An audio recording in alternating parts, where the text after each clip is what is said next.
Hey, kia ora. Oops, hang on, let me turn the music off. Hey, kia ora. Helen Brahms here, coming to you live from Mesa in Arizona. Hope you're all having a super fantastic, sparkling, winning Wednesday. This has been a completely awesome, awesome day. Um, what wins did you have today? What things did you overcome today? Basically, what fun did you have today? What wins did you create? I created some wins with Census and Directories. And you're probably wondering, what the heck is a census and a directory got to do with each other? Well, when you're researching genealogy and stuff, and there are city directories. Some city directories are available online for you to search. There is also the U.S. federal census that is available online for you to search up until 19 and up to and including 1940, which in 2022 they will release the 1950 census. But all I need right now is the 1920, the 1930, the 1940 census. Um, because I'm trying to find this family and trying to find more information about it. And they're they've been they're hiding a lot. I can't find obituaries. I can't, occasionally I find a death notice, or I see it on the Social Security death index. Um, there's also, can't find any births. I can find the occasional birth here and there. And I'm sort of like this. And as far as marriage goes, it's sort of like, oh, this side of the family is so frustrating, but at the same time, it is fun because it's really stretching my brain and testing. So what I've done is I found the couple that I'm looking for married. I found their marriage index, which is fine. Found that, which is good. And then I found them on a directory, and the directories came out. They usually came out on a yearly basis, but not all the years are available online. So I went in and I've been, my eyes are a little strained. I have been taking breaks throughout the day.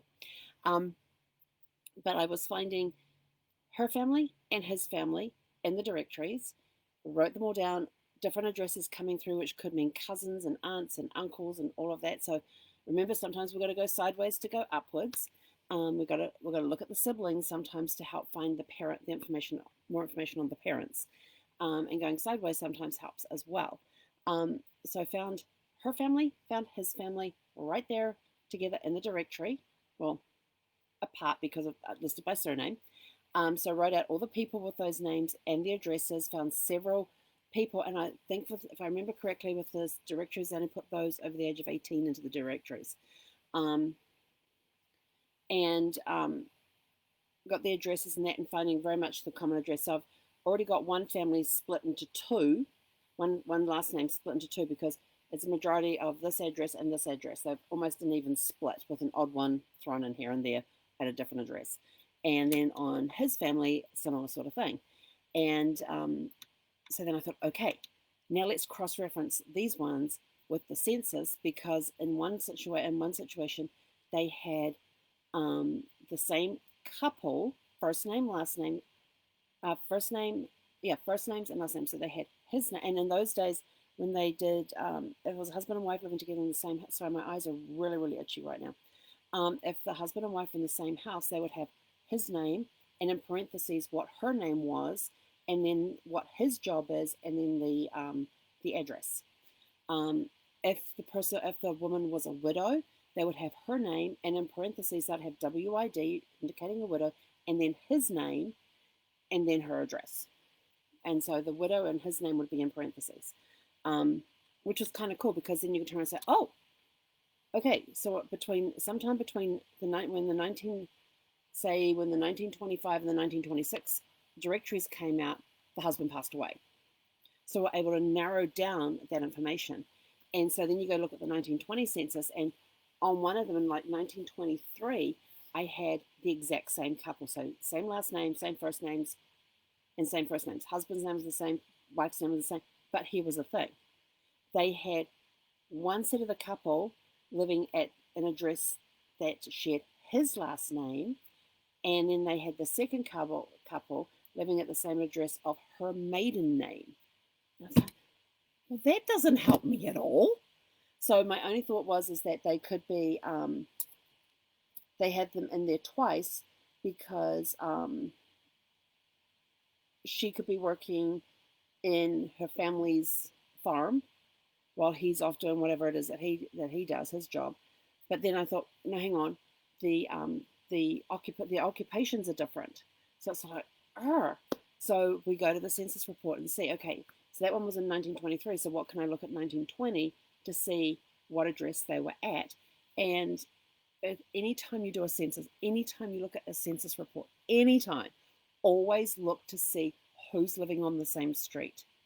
Always look at the entry below above and your entry below. You do the same on death certificate, you do the same in a death register, you do the same in, on the baptismal records in the parish. So on the parish records, look above and below. The same for the marriage, above and below. Always look above and below. And you never know what you're going to find. And so I was looking at the guy's family entry for the 1920 census. Directly above his, at the house next door, was her family, the family that she came from listed. I was like, yes, that's on, that's on. So now I know which one of those two that were listed is the same.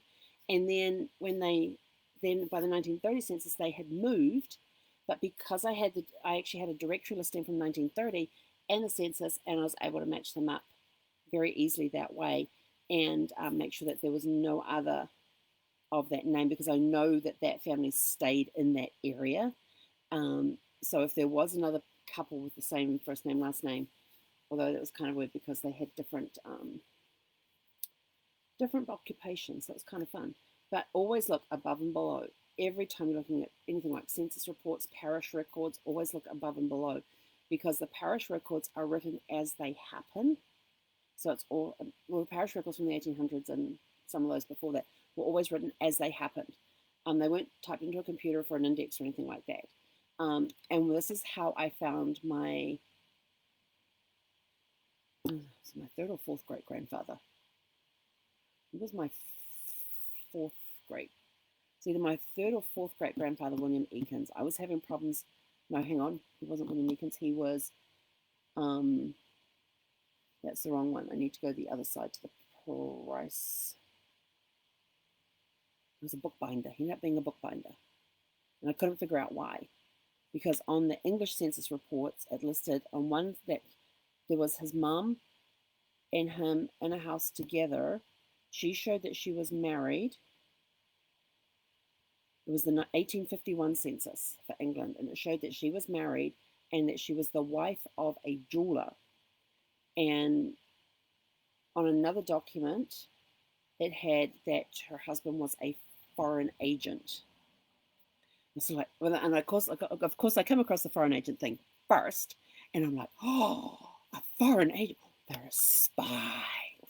But then when I found the census entry, I was like, oh, jeweler, foreign agent, probably one of those guys that would get on the ships and go traveling to the Orient or something, and then come back, or to Africa or to the Orient, and then come back, or maybe even India. So they'd go off sailing, and they'd come back with gems and jewels and stuff to be created into beautiful pieces of jewelry. So he was either purchasing the stones or purchasing the pre-made jewelry, purchasing the jewelry that had already been made from some other country. So that's what I figured out he was doing when it said that he was a foreign agent, and then later on finding out that he was a jeweler.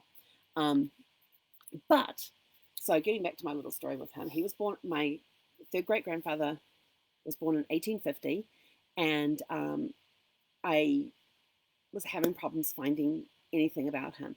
And so I managed to hook up with a second cousin first removed in Australia, a second cousin first removed in New Zealand. And between the three of us, it took us about 3 years. But one day I had just learned this technique of looking above and below. I had never heard of it before.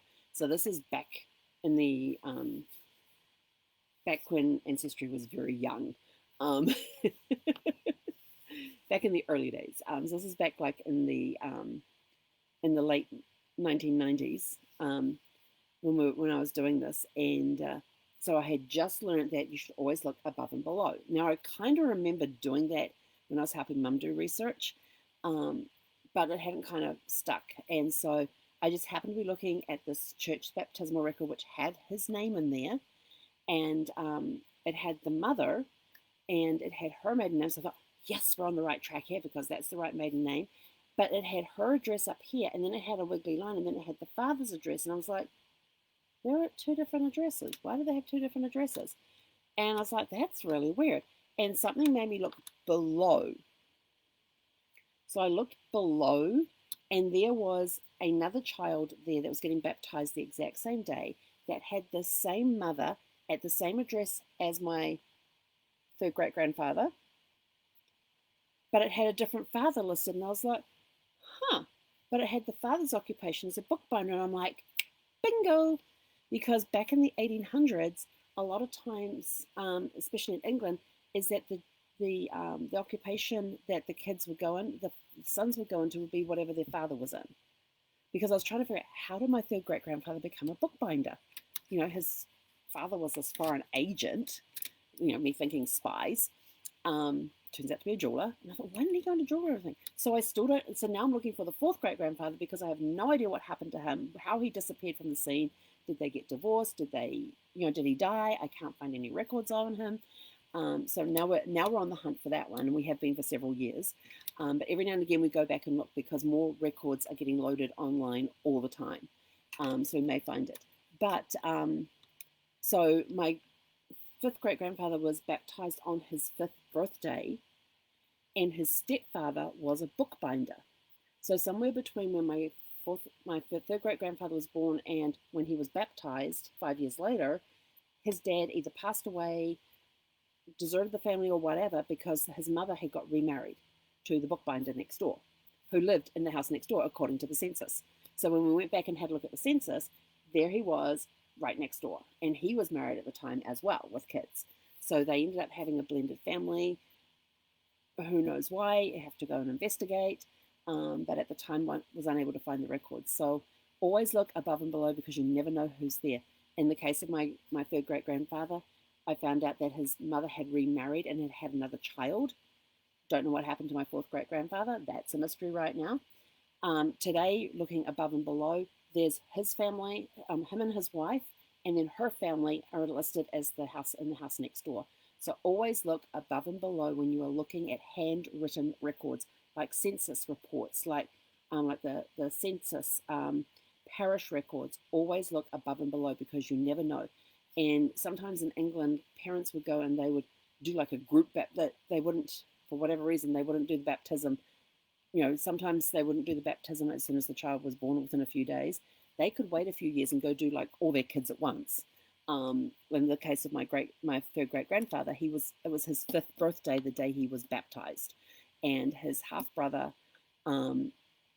was like less than a year old, or maybe a year old or something like that at the time. I can't quite remember. But, you know, they had them both baptized at the same time. So sometimes you do get that with siblings, that they get baptized at the same time. So be conscious of that. But the good part about the English baptism records that I have found so far is that on the baptism record, it has when their birth date was. So it's like, yes, now I know when to go and look for their birth records. Yay! So there's lots of clues in different records. So you just need to go and find them and have fun with it. And, you know, match directories. If you're not sure, if you've got 2 people of the same name, go find their census listing record. Find them in the census if it's at that time when the census was out. In this case, I was looking at the 1920 and the 1930 census to see which of the 1923s and the 1926 and the 1930 names and addresses were correct. So it's, you know, you never know what you're going to find. And remember, above and below, always look above and below on any handwritten records to see what was the entry above it, what was the entry below it. Could be a neighbor. In this case, her family lived next door to where she and her husband were. So that's it from me for today. That is your lesson for today with census and directories. They will help you match up who you're looking for, because the census will list the whole family as it was at the time. The directory will just have the husband and the wife's name there on the directory, not the kids, unless the kids are over a certain age. Then they would be listed at that same address. Usually around the age of 18 is when they appear in the directories. So that's my tip for you for today. It has been a really quiet day. I've got a lot of stuff done today. And we actually opened up the blinds over here today too and let the sun come in, because it was meant to only be like 63 today. But having that sun come in warmed up the inside of the RV beautifully. And so we didn't have to have the heater running today. So it was awesome. So we might start doing that again. And Zeffie was sort of like, when she saw that mail truck over on row B, she was running between this window and that one, and the front window where she normally looks out, trying to see where is it, where is it, where is it. So, but she's been enjoying running between the two windows and having a look. And she was very, very talkative this morning until I had a break, and she got very, very talkative. So we played and had some scratches and some cuddles, and then she just settled down. So I think she was looking for some more Cheerios. She loves Cheerios. Yes. I usually put about 3 or 4 in her bowl, and then when I'm eating, she will get another 3 or 4 that way. But I didn't put any in her bowl this morning, so maybe that's what she was complaining about. She's very down to her routines. She's very into her routines, this one. But anyway, go check out the video we posted into Zeffie's Great Adventures last night when she was asking for her treats. But she thought it was treat time and she wanted her treats, and so she was asking for them. It's quite entertaining. Anyway, that's it from me for today. Hope you had a super fantastic, sparkling winning Wednesday. We will catch you guys tomorrow for Thankful Thursday. Hei konera.